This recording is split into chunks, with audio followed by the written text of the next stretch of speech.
कि फैसला चुनाव से होना चाहिए, दबाव से नहीं होना। 4200 मताचं मताधिक्य मला ह्या गावात दिलंय। भीती दाखवायचे दिवस संपले।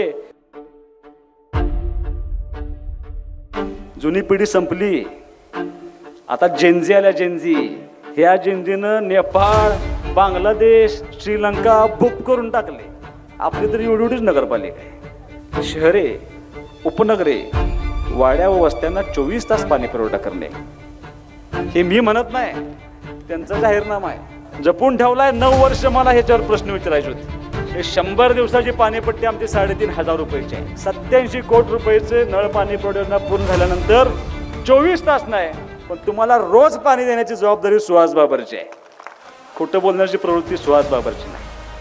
आमच्या नगरपालिकेचं एक हॉस्पिटल आहे, तिथल्या लोकांनी मला सांगितलं हे हॉस्पिटल आहे, त्याला दरवाजा नव्हता, त्याला खिडकी नव्हती। मग माझ्या लक्षात आलं डॉक्टर असण्याचा संबंध संपला।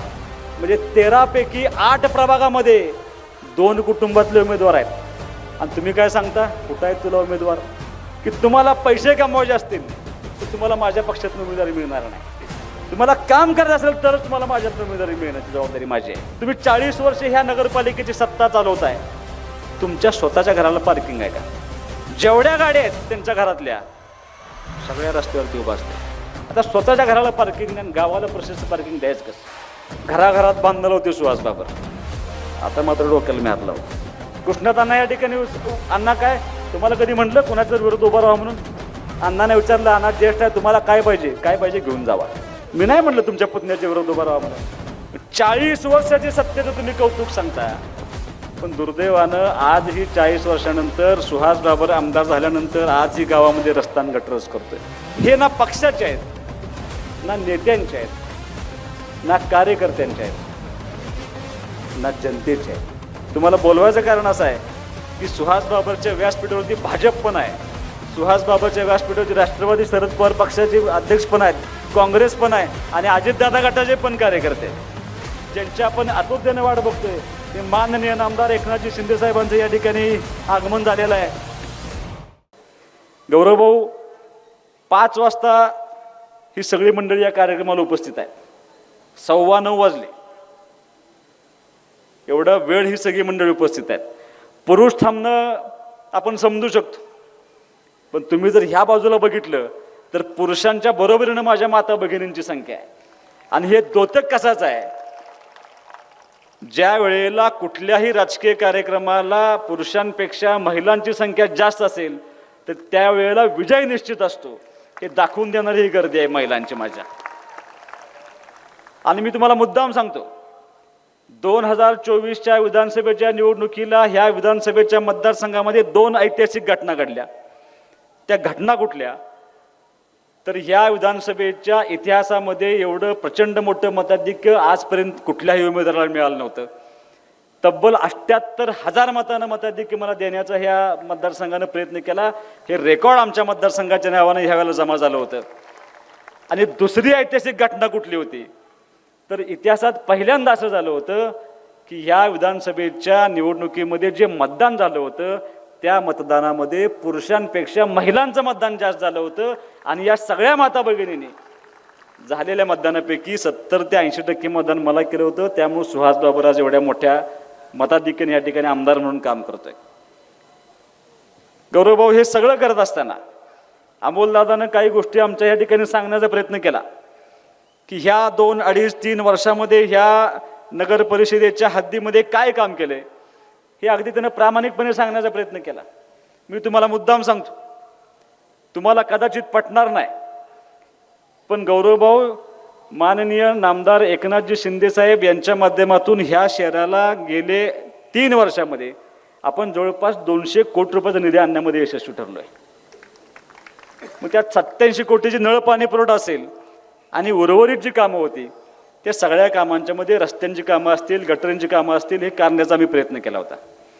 आता ज्या ज्या वेळेला आम्हाला पैसे मिळाले, ज्या ज्या वेळेला माननीय एकनाथ शिंदे साहेबांच्या कार्यालयातून फोन येतो किंवा मंत्रालयातून फोन येतो की तुम्हाला आम्ही 5 कोटी देणार आहे, तुम्हाला आम्ही 10 कोटी देणार आहे, कामं सुचवा। आणि ज्या वेळेला असा प्रसंग आलाय, आम्ही काम सुचवताना आम्हाला फोन आला की आम्ही त्या प्रभागातल्या कार्यकर्त्याला फोन करतो आणि बाबा काय करूया, कुठलं काम करूया, तर आमचे कार्यकर्ते सांगतात रस्ता गटर, रस्ता गटर. विधानसभेच्या निवडणुकीच्या आधी एकदा फोन आला की 20 कोटी रुपये तुम्हाला देतोय, त्याच्यानंतर परत पैसे मिळतील, हे नवं सरकार आल्यानंतर पैसे मिळतील, तुम्ही ताबडतोब कामं सुचवा. मी सगळ्या प्रभागातल्या कार्यकर्त्यांना फोन केले. आता कार्यकर्त्यांना पण सवय झाली होती आणि आम्हाला पण सवय झाली होती, 20 कोटी सुचवायचे आहेत, काय करूया. सगळ्या कार्यकर्त्यांनी सांगितलं रस्ता गटर, रस्ता गटर. आणि हे कामं तयार करत असताना त्याच वेळेला सांगोल्याला तत्कालीन आमदार शहाजी बापू पाटील होते, त्यांच्या पीएनं एक व्हॉट्सअपला यादी पाठवली. त्यांनी मात्र जी कामं सुचवली ती कामं अशी होती, 4 कोटी रुपयाचे क्रीडांगण तयार करणे, 1 कोटी रुपयाचा बगीचा तयार करणे, 1 कोटी रुपये मुस्लिम समाजाला सभागृह, 1 कोटी रुपये लिंगायत समाजाला सभागृह, 1 कोटी रुपये मागासवर्गीय समाजाला सभागृह, 1 कोटी रुपयाची व्यायामशाळा. आणि आम्ही काय करतोय, रस्ता गटर. मला हायसं वाटलं. मी त्या सांगोलच्या सीओना फोन केला. आपल्या विट्यापेक्षा लहान नगरपालिका आहे, क वर्ग मधली नगरपालिका आहे, आपण ब वर्ग मध्ये मोडतो. आणि त्या सीओना फोन केला, म्हणलं ही तुम्ही जी कामं करताय ही कुणाच्या जागेमध्ये कामं करताय. आणि त्यांनी मला सांगितले की ह्या सगळ्या कामं आम्ही करत असताना ह्या सगळ्या जागा, सत्यजित पाटील तुम्ही वरती या, वरती या. तुम्हाला बोलवायचं कारण असं आहे की सुहास बाबरच्या व्यासपीठावरती भाजप पण आहे, सुहास बाबरच्या व्यासपीठावरती राष्ट्रवादी शरद पवार पक्षाचे अध्यक्ष पण आहेत, काँग्रेस पण आहे आणि अजितदादा गटाचे पण कार्यकर्ते आहेत.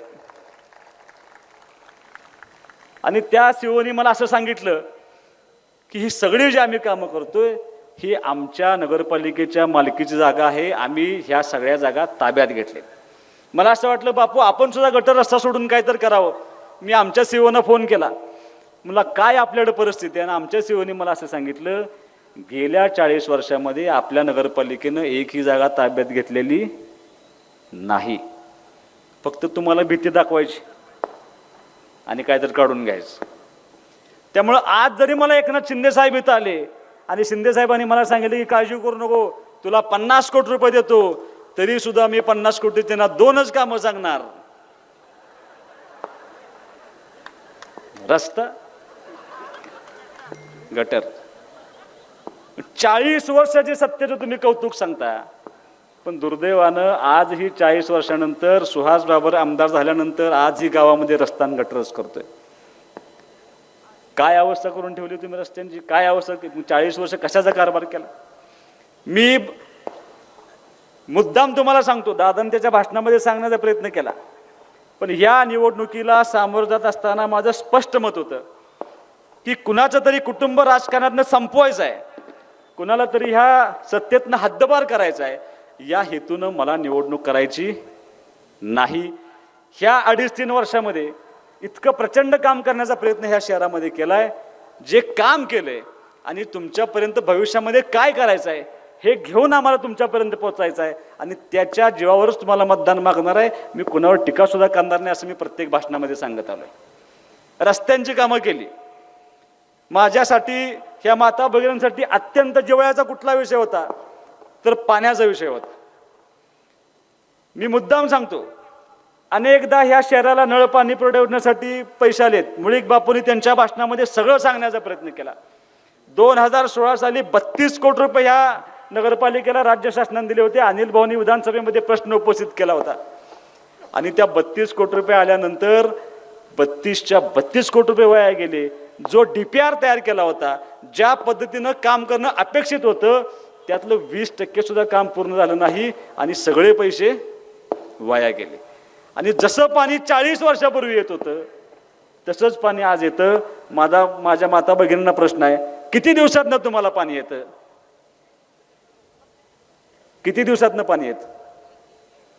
1 दिवसाड, 2 दिवसाड, 4 दिवसाड? मग आता 365 दिवसापैकी हिशोब घातला गौरव भाऊ तर आम्हाला पाणी मिळतं 100 दिवस, त्याच्यापेक्षा जास्त मिळत नाही.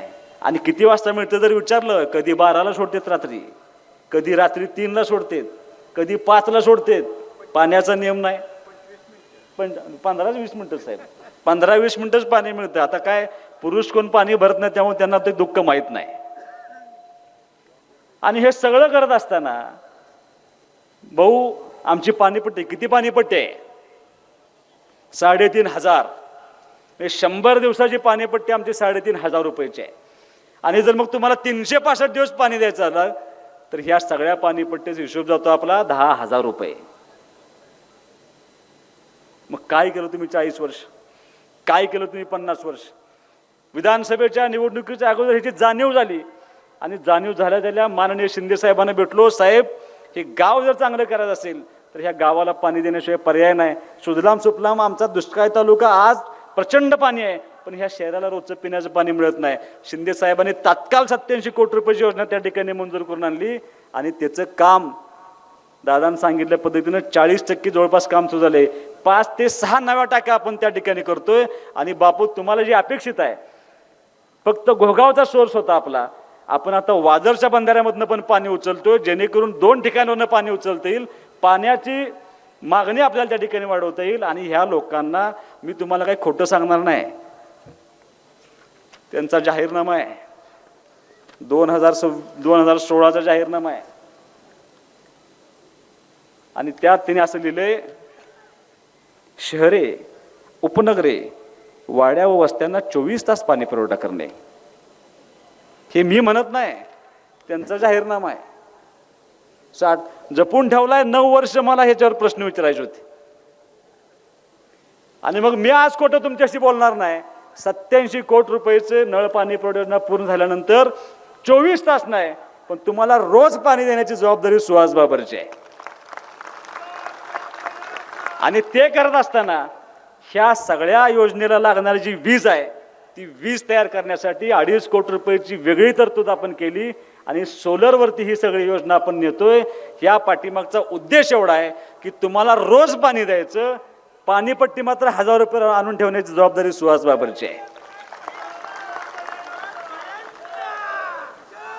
आता मागच्या 6 महिन्यापूर्वी बापू घराचं सर्वेक्षण केलं. कुणाची आयडिया होती काय माहित नाही आपल्याला. ज्याला घरपट्टी 2,000 रुपये होती त्याला 20,000 झाली, ज्याला 500 रुपये होती त्याला 5,000 रुपये झाली. कशी केली, कुणी केली, का ते आमच्यावर शेकवायचं म्हणून केली माहित नाही. मला ज्यावेळेला तक्रार आली लोकांची, तात्काळ शिंदे साहेबांच्या पाशी गेलो आणि ती सगळं थांबवलं आणि त्याला स्टे घेतला. आणि शिंदे साहेबांनी म्हणलं परत त्याचं सर्वेक्षण करा आणि लोकांच्यावरचा अन्याय तो दूर झाला पाहिजे, ह्या भूमिकेतनं आपण काम करण्याचा प्रयत्न केला. मी प्रत्येक सभेमध्ये सांगतो की ह्या शहराला जोडणारे सगळे रस्ते मोठे करतोय. 2 राष्ट्रीय महामार्ग ह्या शहरातून गेले. विटा लेंगरे रस्ता आपण 8 मीटरनं करतोय, विटा पारे रस्ता आपण 8 मीटरनं करतोय, विटा भळावणी रस्ता आपण 8 मीटरनं करतोय. ह्या शहराला जोडणारे सगळे रस्ते एकदम प्रशस्त झाले पाहिजेत. ह्या भूमिकेतनं काम करत असताना माझा तुम्हाला प्रश्न आहे की छत्रपती शिवाजी महाराज चौकामध्ये इतकं प्रशस्त पार्किंग आहे, सिस्टमॅटिक ट्रॅफिक चालू असतं, कुणालाही वेळ त्रास होत नाही, कुणालाही त्रास होत नाही. मला माझ्या घरापासून बाहेर पडलं की छत्रपती शिवाजी महाराज चौकात यायला मला किमान 15 मिनिटं लागतात. ही कुणाची देण आहे? ह्याला जबाबदार कोण आहे? 40 वर्षाची सत्यता आपण ज्याला सांगत असतो त्यावेळेला आपण काय केलंय हे सुद्धा सांगणं महत्वाचं आहे. त्यांचा जाहीरनाम्यामधला एक प्रश्न आहे, त्यांचं हे आहे, आम्ही हे करणार म्हणून त्यांनी सांगितलंय, प्रशस्त पार्किंग देऊ.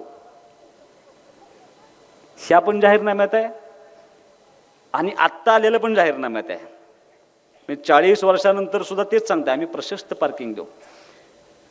माझा त्यांना सवाल आहे, वाईट वाटून घेऊ नका. तुम्ही 40 वर्ष ह्या नगरपालिकेची सत्ता चालवताय. माझा तुम्हाला एक प्रश्न आहे, ठीक आहे, व्यक्तिगत तुम्ही घेऊन असं माझं मत आहे, तुमच्या स्वतःच्या घराला पार्किंग आहे का? हा, रस्ते मी बोलत नाही, माणसं बोलतात खालना, माझा काही संबंध नाही याच्याशी. जेवढ्या गाड्या आहेत त्यांच्या घरातल्या सगळ्या रस्त्यावरती उभा असतात. आता स्वतःच्या घराला पार्किंग नाही, गावाला प्रशस्त पार्किंग द्यायचं कसं?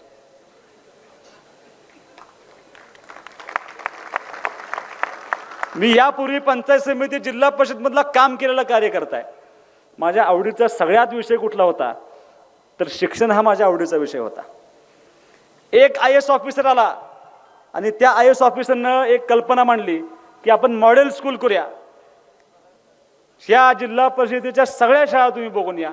इतकं सुंदर इन्फ्रास्ट्रक्चर उभं केलं, त्या शिक्षकांना ट्रेनिंग दिलं आणि ह्या तालुक्यातल्या ह्या जिल्ह्यातल्या सगळ्या गरीब कुटुंबातली मुलं आज जिल्हा परिषद शाळेमध्ये अत्यंत चांगल्या दर्जाचं शिक्षण घेत असतात.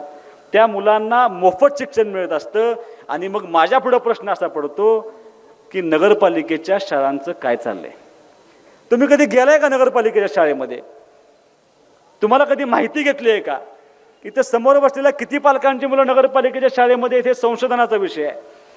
पण ज्या वेळेला जिल्हा परिषद शाळामध्ये ॲडमिशन घेण्यासाठी भांडण चालू आहे त्यावेळेला दुर्दैवानं सांगायला मला लाज वाटते की आपल्या नगरपालिकेच्या शाळेमध्ये बसायला बेंचेस सुद्धा नाहीत मुलांना.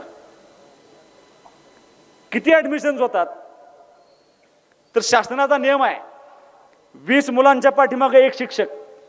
त्यांनी ठरवलंय किती शिक्षक आहेत तेवढ्यांचीच नोकरी टिकली पाहिजे, तेवढेच ॲडमिशन्स घेतात, त्याच्यापेक्षा जास्त घेत नाहीत. का?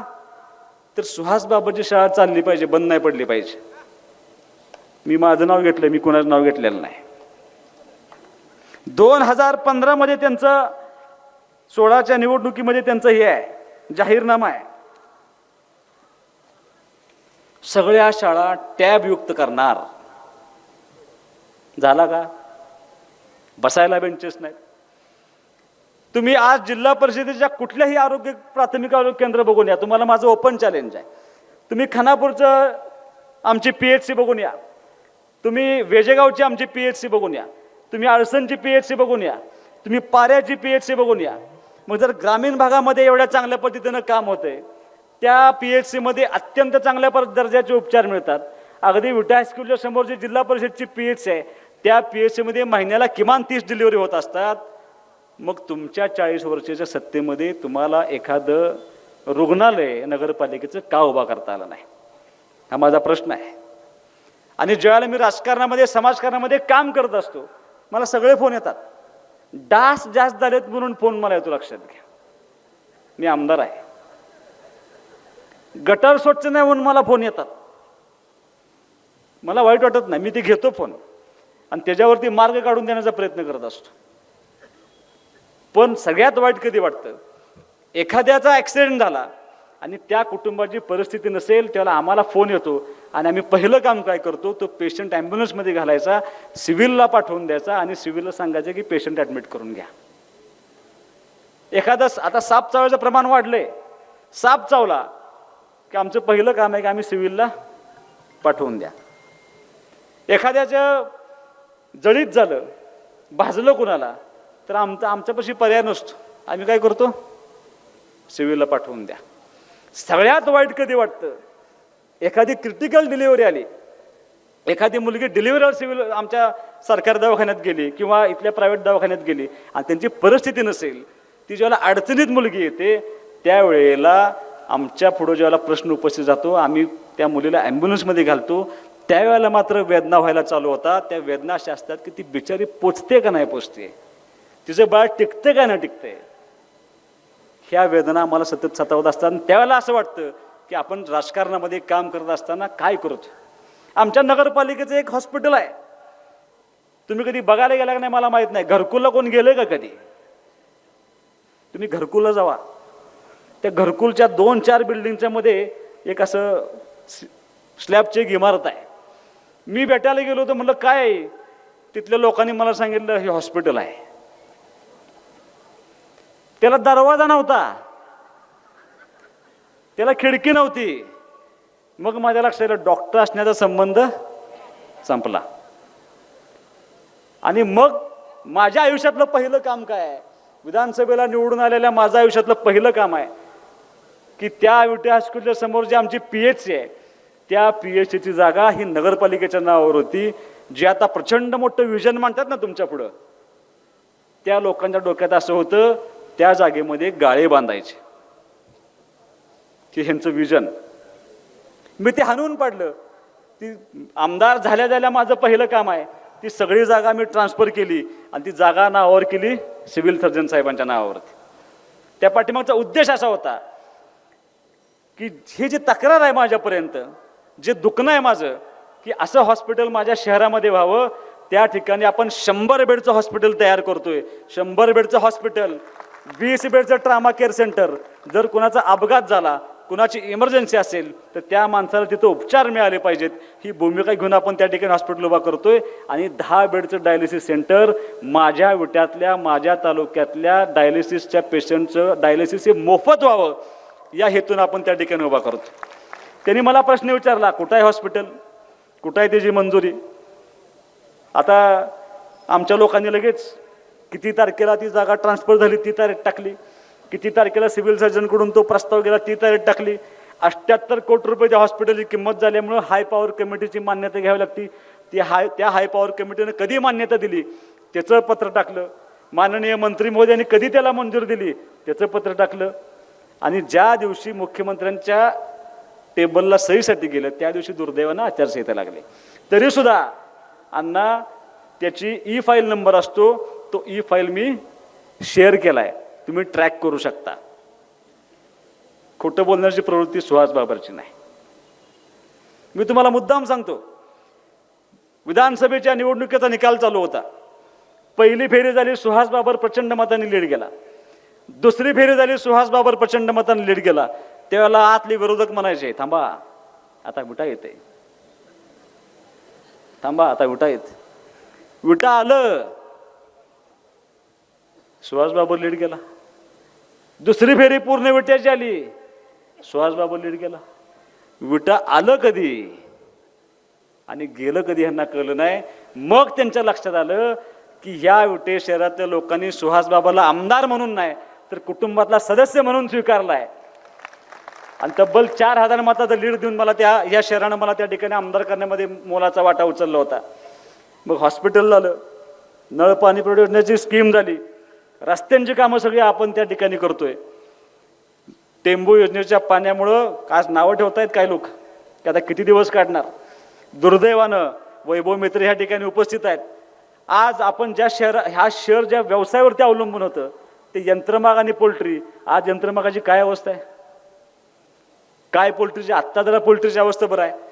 पण तुम्हाला मुद्दाम सांगायला पाहिजे, ह्या शहराची जी अख्खी बाजारपेठ फिरते ही सगळी बाजारपेठ फक्त त्या टेंबूच्या पाण्याच्या पैशावरती फिरते. 4500 एकर क्षेत्र ह्या विटे शहराचं ओलिताखाली आहे. एका पत्रकारानं अभ्यास केलाय की फक्त 50 कोटी रुपये उसाचे आलेत बापू, तरकारी तुम्हाला सांगत नाही, दुधाचे सांगत नाही, बाकी कशाचे सांगत नाही. कृषी सेवा केंद्रवाल्यांची दुकानं, अवजारांची दुकानं, ह्याचा सगळा मेळ घातला तर जवळपास 500 कोटीचा टर्नओव्हर ह्या टेंबूच्या पाण्याभोवती ह्या विटा शहरामध्ये फिरतोय. मग हे आम्ही सगळं केलेलं काम तुमच्या पुढे मांडलं, काय करणार आहे तुमच्या पुढे मांडलं. आत्ता सुद्धा ज्यावेळेला मला पैसे मिळाले, 15 कोटी रुपये मिळाल्यानंतर मी त्याच्यामध्ये गेले अनेक वर्ष, बघा त्यांचा जाहीरनामा आहे, जाहीरनाम्यातच मुद्द्यावर बोलणार आहे मी. लोकशाहीर अण्णाभाऊ साठेंचं स्मारक बांधणार. काय केलं, किती वर्ष, अजून पुतळा बसला नाही. त्या स्मारकाचं चबुतरा उभा करायला सुद्धा पैसे आता मी दिले. तिथं अण्णाभाऊ साठेंची शिल्पसृष्टी व्हावी म्हणून आपण त्या ठिकाणी 50 लाख रुपये दिले. विटे शहरातल्या ज्येष्ठ नागरिकांना कुठंतरी विरंगुळा केंद्र असावं म्हणून 75 लाख रुपये मी त्या ठिकाणी मंजूर करून दिले. वरच्या आंबेडकर नगरमध्ये त्या ठिकाणी श्रेयस कांबळे माझा मित्र आहे, राहुल कांबळे माझा इथं मित्र आहेत, अतुल कांबळे माझे मित्र आहेत. त्यांनी एक मागणी केली की या ठिकाणी एक वाचनालय असावं म्हणून त्यांना आपण 50 लाख रुपये वाचनालय भाऊ त्या ठिकाणी दिलेत. अनेक समाजाची लोक माझ्यापर्यंत येतात. आज मुस्लिम समाजाला आपण एक शादीखाना मंजूर करून दिलाय. नाभिक समाजाची इच्छा आहे की तुम्ही आम्हाला सभागृह द्या. अशा सगळ्या माणसांची इच्छा पूर्ण करण्याची जबाबदारी गेले 2.5-3 वर्ष आपण त्या ठिकाणी काम करण्याचं घेऊन करतोय. आता हे मी मांडतोय, ते काय मांडतायत, त्यांचा पहिला मुद्दा आहे घराघरात बांधलेलं होते सुहास बाबर. आता मात्र डोक्याला मी हात लावला. मी घराघरात बांधलं लावत नाही. काही गोष्टी जर उघड बोलल्या तुम्हाला अडचण होईल. स्वर्गीय हनुमंतराव साहेबांचं कुटुंब वाचवण्याची जबाबदारी सुहास बाबांना पार पडली. तुम्ही जे 2 उमेदवार आता दिलेत ना तुमचे पुतणे, ते दोन्ही पुतणे कामासाठी माझ्याकडे येत होते. आणि ज्यावेळेला येत होते तेव्हा त्यांच्या भावना अशा होत्या, आम्हाला 15त घ्या, आम्हाला फसवलंय, आमचं असं केलंय, आमचं तसं केलंय. म्हणलं काय सांगू नका, असलं काम काय सांगा. दोघांची पण कामं करून दिली आणि सही सलामत आणून तुमच्या घरात आणून सोडले. थांबवलं नाही त्यांना मी. कृष्णात अण्णा या ठिकाणी अण्णा काय तुम्हाला कधी म्हटलं कोणाच्या विरोध उभा राहा म्हणून? अण्णाने विचारलं, अण्णा ज्येष्ठ आहे, तुम्हाला काय पाहिजे, काय पाहिजे घेऊन जावा. मी नाही म्हटलं तुमच्या पुतण्याच्या विरोध उभा राहा म्हणून. भालचंद्र कांबळे या ठिकाणी उपस्थित आहे. सगळ्यात अगोदर कोणाची उमेदवारी जाहीर केली असेल तर मी भालचंद्र कांबळेची उमेदवारी 13 नंबर प्रभागातून जाहीर केली. भालचंद्र कांबळे यांचा आणि प्रशांत कांबळेंचा वॉर्ड कुठला आहे? चुकताय परत. हा, हुशार माणूस आहे इकडे कोणतरी. 11 नंबर त्यांचा वॉर्ड आहे. भाऊभावात भांडण नको म्हणून मी भालचंद्रला 13 नंबर मध्ये केला. नंतर कोणी उमेदवारी दिली भावाची त्याच्या पुढे? तुम्ही दिली ना. मग कोण भांडण लावतंय? तुम्ही लावताय का मी लावताय? त्यामुळे असले आरोप करण्यामध्ये काय मजा नाही. माझी तुम्हाला विनंती आहे, कसा ह्यांच्यावर विश्वास ठेवायचा? काय झालं अनिल अप्पांच्या बाबतीमध्ये? दादा आमचा सांगत होता की गट्टी ढकलत ढकलत ढकलत ढकलत गदीत न्यायची असते.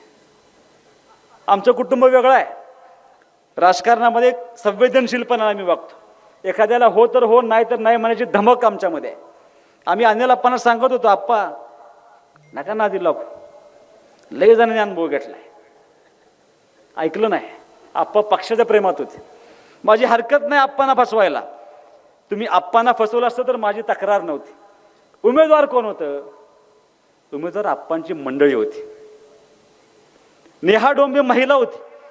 नेहा डोंबे सुद्धा त्या ठिकाणी तुम्ही आदल्या दिवशी सांगता तुम्हाला उभा राहायचं आहे, तुम्ही तयारीला लागा, आणि दुसऱ्या दिवशी अर्ज काढायची मुदत 1 तास आल्यानंतर तुम्ही सांगताय की तुम्हाला काय करायचं करा.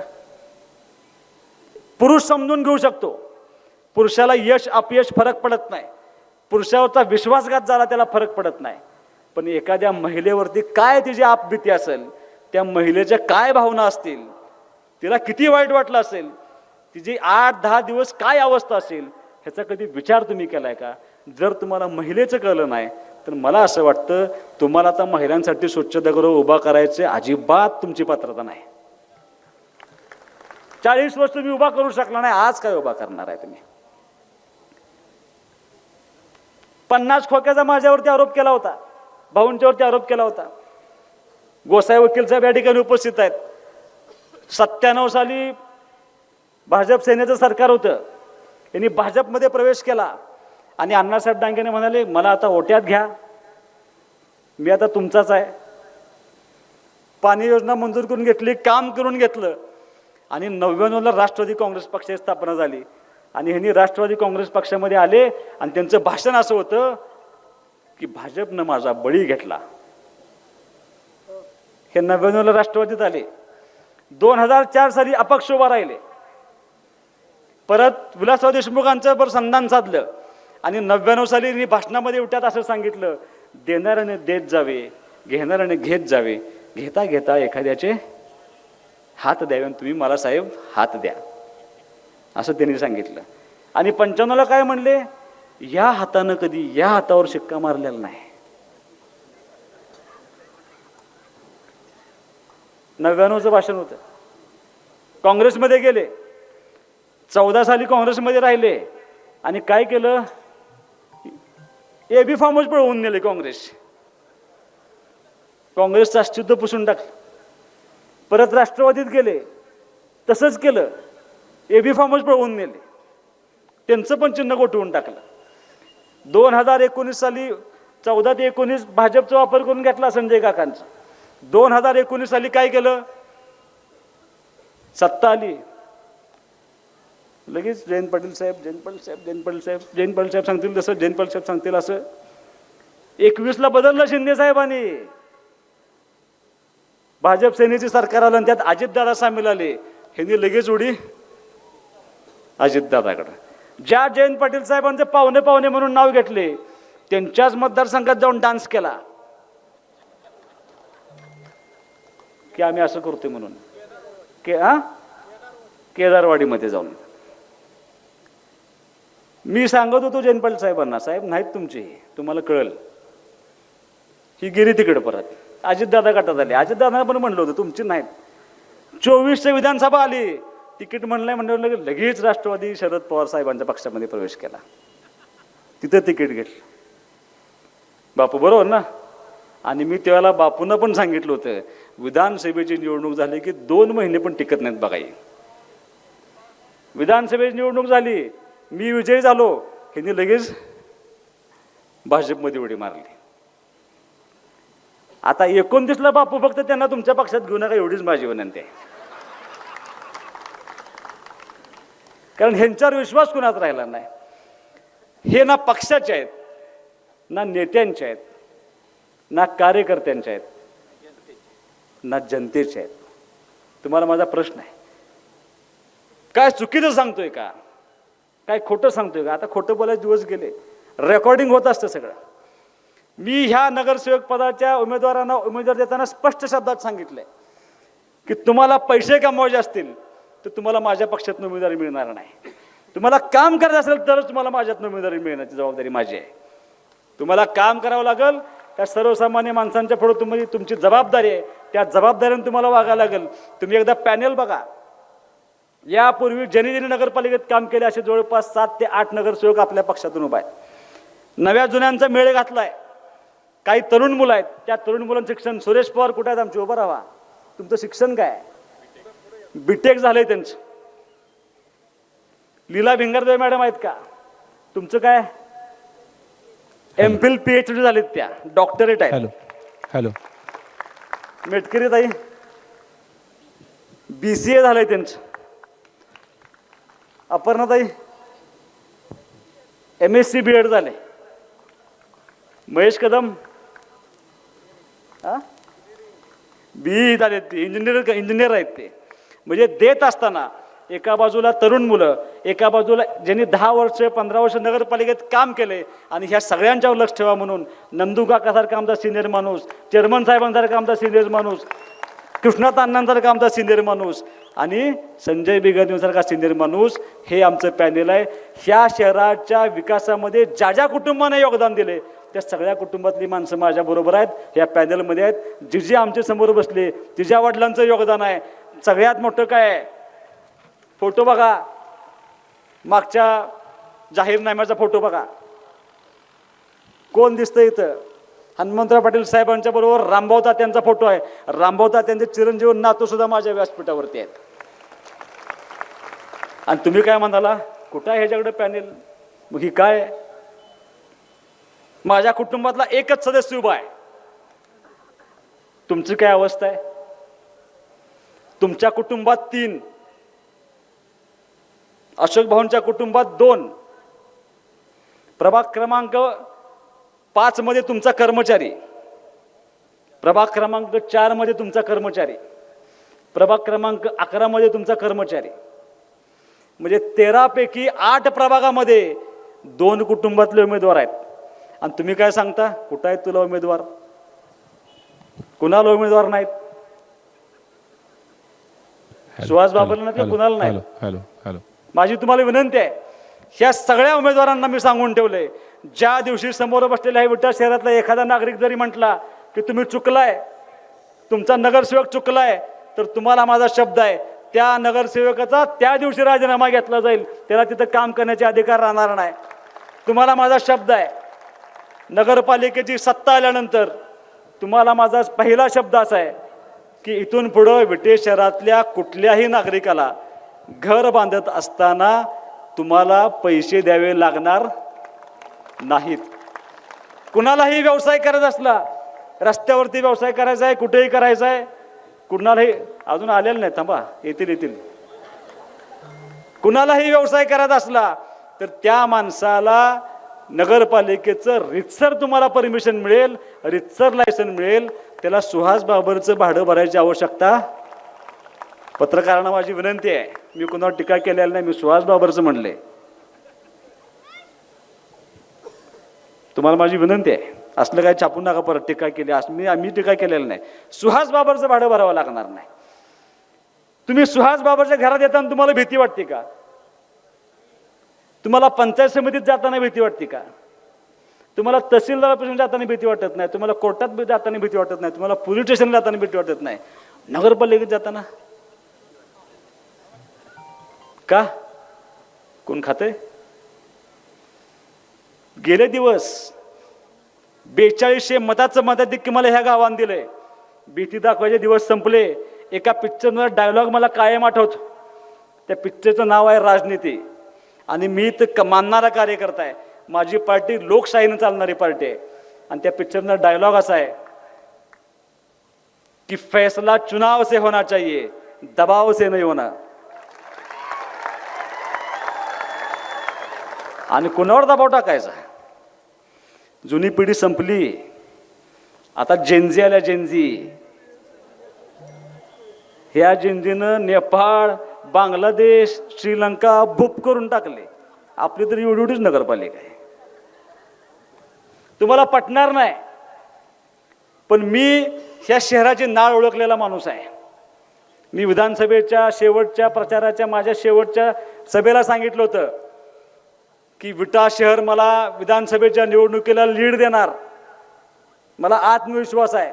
आणि ते लीड विधानसभेच्या निवडणुकीचं नसेल तर ते लीड असेल हे नगरपालिकेच्या निवडणुकीसाठी मला लीड देईल. आणि मी आजही ओळखलंय. आजही माझं प्रेडिक्शन असं आहे की विटा नगरपालिकेची सत्ता ही परिवर्तनाच्या दिशेने लोक झुकलेत. लोकांनी निर्णय करून टाकलाय की काही झालं तरी ह्या वेळेला सत्ता परिवर्तन करायचं. ह्या वेळेला शिवसेनेचं अख्खं पॅनल निवडून द्यायचं. आणि लोकांच्या मनातलं जे अपेक्षित त्यांना जे तिथं सरकार चाललं पाहिजे, ज्या पद्धतीनं काम चाललं पाहिजे अशा पद्धतीनं काम करण्याची जबाबदारी हे अख्खं पॅनेल. अजून आले नाहीत ना? काळजी करू नका, तुम्हाला किमान दर्शन तर देऊन जातील साहेब. कारण आज त्यांची अडचण अशी झाली की पहिल्यांदा हेलिकॉप्टर त्यांचं बिघाड झाली. आणि आज शिवसेनेच्या दृष्टीनं अत्यंत महत्त्वाचा दिवस असा आहे की फलटणमध्ये रामराजे साहेबांनी आज शिवसेनेमध्ये प्रवेश केला. रामराजे निंबाळकर आज व्यासपीठावरती शिंदे साहेबांचे आले. आणि ते ज्येष्ठ असल्यामुळे त्यांचं मनोगत खूप वेळ चालल्यामुळे शिंदे साहेबांनी याला थोडा उशीर झाला. पण हरकत नाही, मी आहे ना.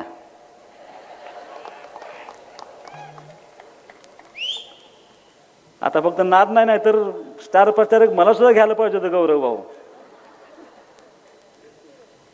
माझा तुम्हाला शब्द आहे की अनेक लोकांनी मनोगत व्यक्त केलं. आमचा दादा मनोगत व्यक्त करताना म्हणला की तुमच्या पुढं आम्ही काय केलंय ते मांडले, काय करणार आहे ते मांडले.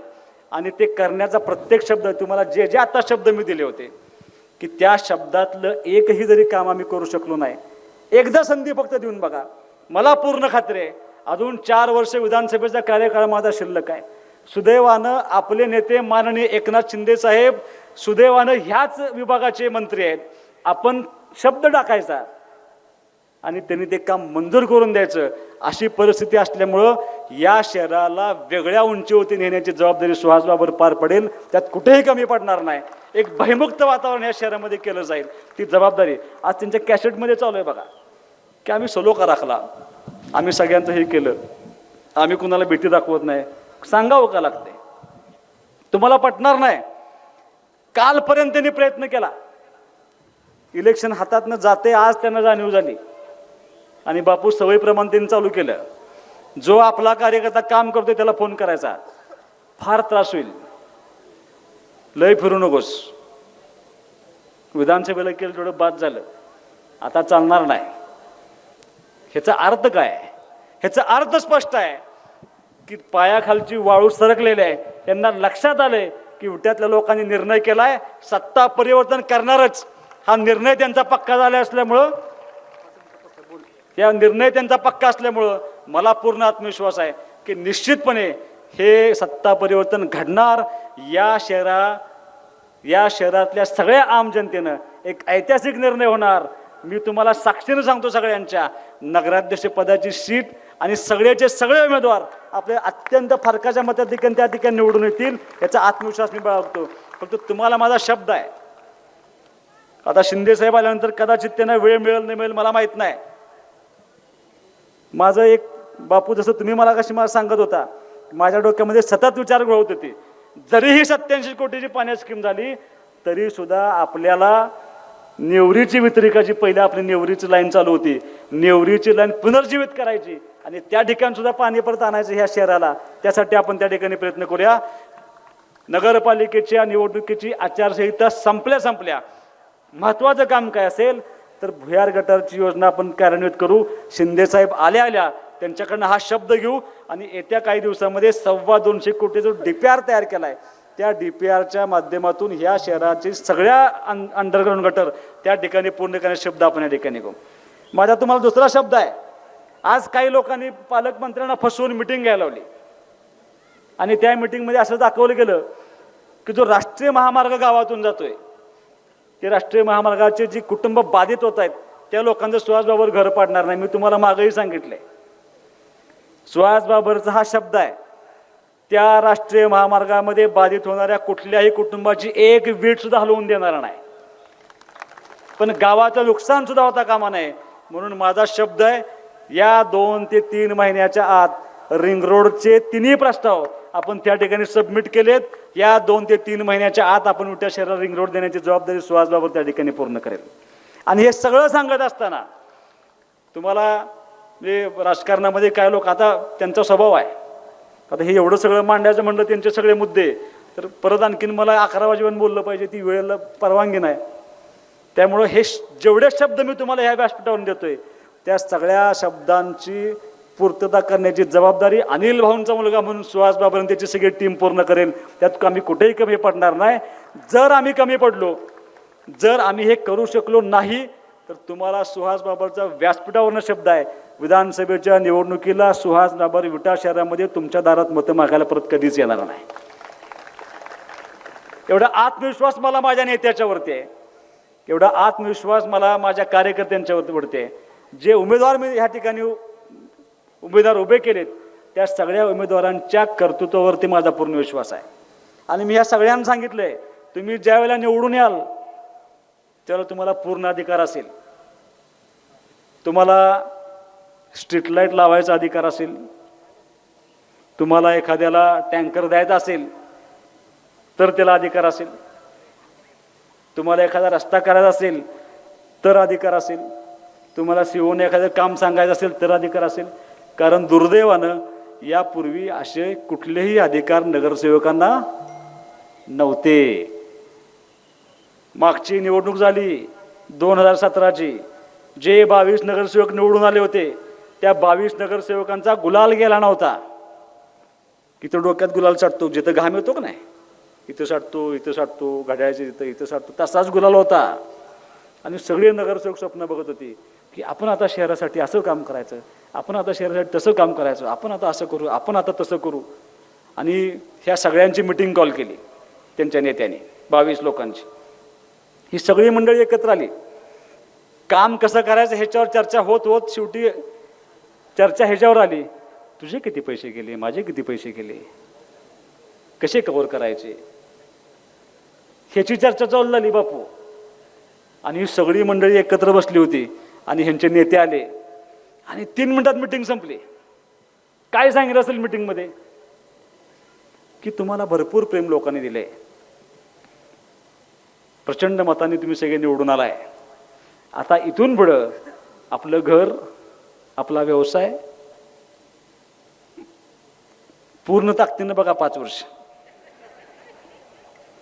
नगरपालिका कशी चालवायची आहे मला फार त्रास झालाय माझे बरेच पैसे गेलेत माझी बघतो कसे चालवायचे आहेत हे सांगितलं. आणि हे कुणी सांगितलं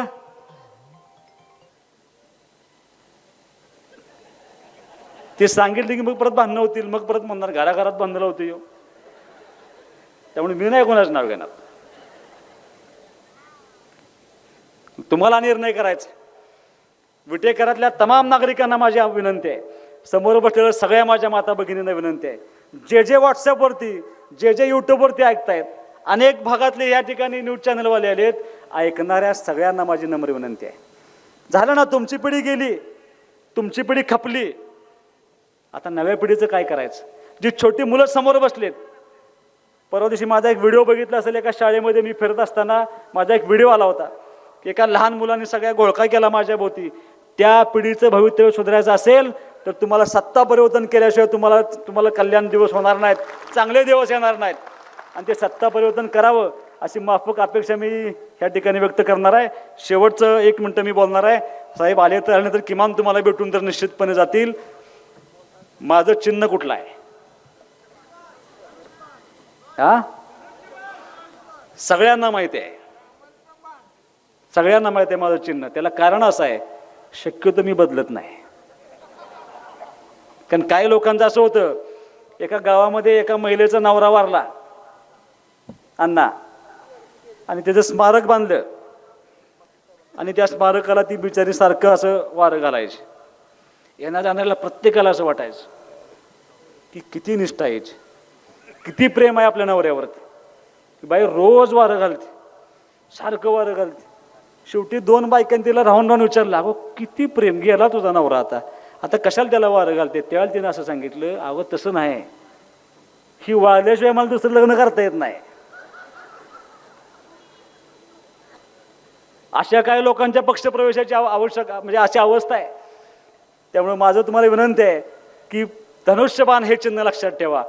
27च्या 27 उमेदवार, नगराध्यक्ष पदाच्या सौ काजल संजय मेत्रे आणि तुमच्या प्रत्येक प्रभागातले जे 2 उमेदवार आहेत, त्या सगळ्या उमेदवारांना प्रचंड मताधिक्याने विजयी करायची जबाबदारी ही तुमची माझी सर्वांची आहे. समोर बसलेल्या सगळ्यांना विनंती आहे. मगाशी बापूंनी सांगितलं की आता अनेक लोक तुमच्यापर्यंत येतील, काहीतरी येईल, लक्ष्मी येईल, पॅकेज येईल, श्रीखंड येईल.